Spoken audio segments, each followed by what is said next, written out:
Hola, hola, mi nombre es Juliana Mateus y en el video de hoy estaré realizando el primer taller de asientos simples. Para los que no saben, los asientos son los registros que se hacen contablemente sobre los movimientos que tiene una empresa. Existen dos tipos de estos, asientos simples y asientos compuestos. Los asientos simples están dados por dos cuentas, una que ingresa, una que sale, una que aumenta, una que disminuye o una que va al debe y una que va al haber. Estas tres son lo mismo.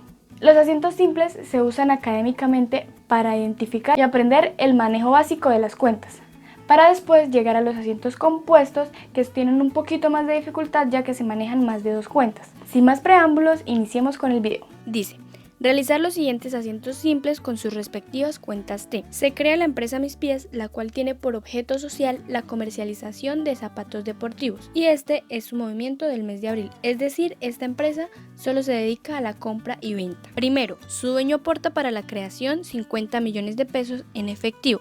Este asiento sería el de constitución, o sea, el primero que va a realizar la empresa. Y para simplificarlo o llevarlo a la vida real, nos indica que ingresan 50 millones de pesos a constituir la caja de la empresa.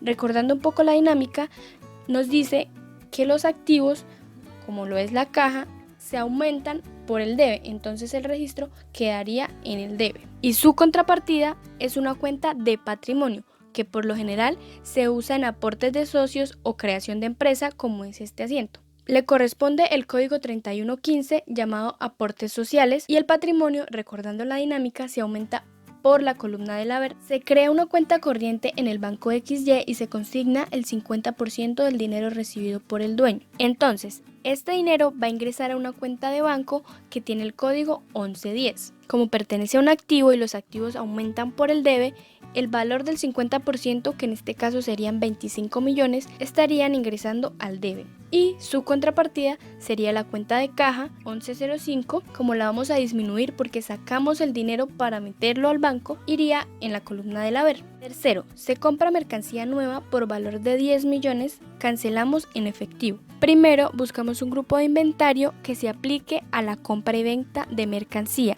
En este caso, en el PUC de norma colombiana, el código sería el 1435, mercancías no fabricadas por la empresa. Este código generalmente se utiliza para las empresas que se dedican a comprar y vender. Y el dinero sale de caja nuevamente, o sea que disminuimos la caja, es decir, se registra al haber. Cuarto, se une un nuevo socio, Pablo Suárez, quien aporta un terreno para la futura fábrica, valorado en 250 millones. Nos ubicamos en el grupo 15, que es propiedad, planta y equipo, donde se llevan todas las compras que son activos para la empresa, es decir, que se vayan a usar y nos generen un ingreso futuro. El terreno será para una futura fábrica y entonces el código que aplica sería el 1504, terreno. Y como lo dije en el primer asiento, la contrapartida de aportes de socios es una cuenta de patrimonio llamada 3115, aportes sociales, y la aumentamos por la columna del haber. El registro quedaría así. Y por último,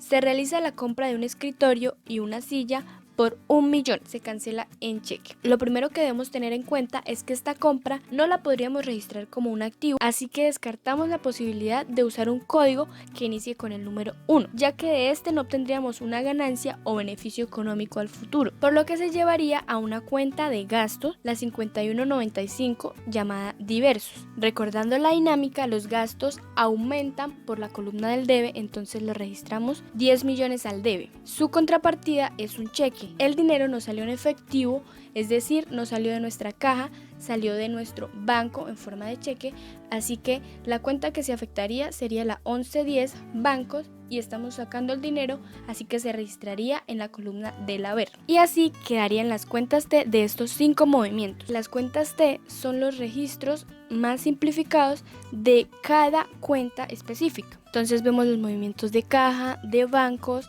los gastos que tuvimos, la mercancía que compramos y los aportes que hicieron los socios, lo que ingresó y lo que salió, y el saldo que realmente tenemos en cada una de las cuentas. Por ejemplo, en caja vemos que en el debe, es decir, lo que ingresó fueron 50 millones.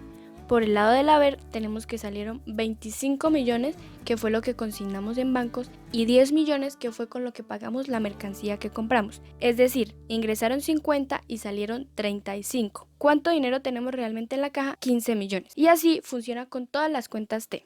Y bien, ese fue el video del día de hoy, espero haberles servido y que el tema haya quedado claro. También quiero decirles que en la cajita de abajo pueden encontrar el link para descargar en formato PDF y en Excel el taller que acabamos de realizar. No olviden suscribirse en el botón de abajo y si surgió alguna pregunta respecto al video, dejarla en los comentarios.